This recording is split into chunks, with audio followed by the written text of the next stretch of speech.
అలాగే మానసిక రోగి అరుస్తూ తన చుట్టూ ఉన్న వారిని కొడుతూ ఉంటాడు. చివరకు వైద్యుణ్ణి కూడా కొట్టడం ప్రారంభిస్తాడు. అయినా సరే అతని చర్యను వైద్యుడు అపరాధంగా భావించడు.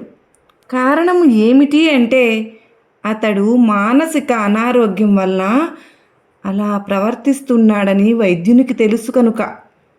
అదేవిధంగా మాయ ఆవరణలో చిక్కుకుని అహంకారంతో గనుక ప్రవర్తించే సామాన్య మానవుని చేష్టలను జ్ఞాని అపరాధంగా భావించరు.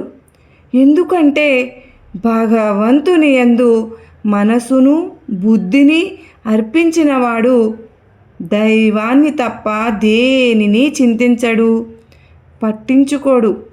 అట్టి భక్తుడే బాబావారికి చాలా ప్రియమైన భక్తుడు. అలాంటి భక్తునికి బాబావారు శాంతిని, ఆధ్యాత్మిక ఆనందాన్ని ప్రసాదిస్తారు, తన సన్నిధికి చేర్చుకుంటారు. ఎప్పుడు కూడా మనం ఒకరు మనల్ని నిందించారు అని బాధపడాల్సిన పనే లేదండి. నేను ఈరోజు చక్కగా షిరిడీలో బాబావారి వీడియోస్ చేసి మీ అందరికీ కూడా షేర్ చేస్తున్నాను. ఒకే చోట మనం ఎంతమంది బాబాలను చూడగలిగే అదృష్టం మనకు సాయినాథుడు షిరిడీలో కల్పించారు. ఈరోజు మార్నింగ్ అంతా దర్శనాలకి అవి వెళ్ళామండి.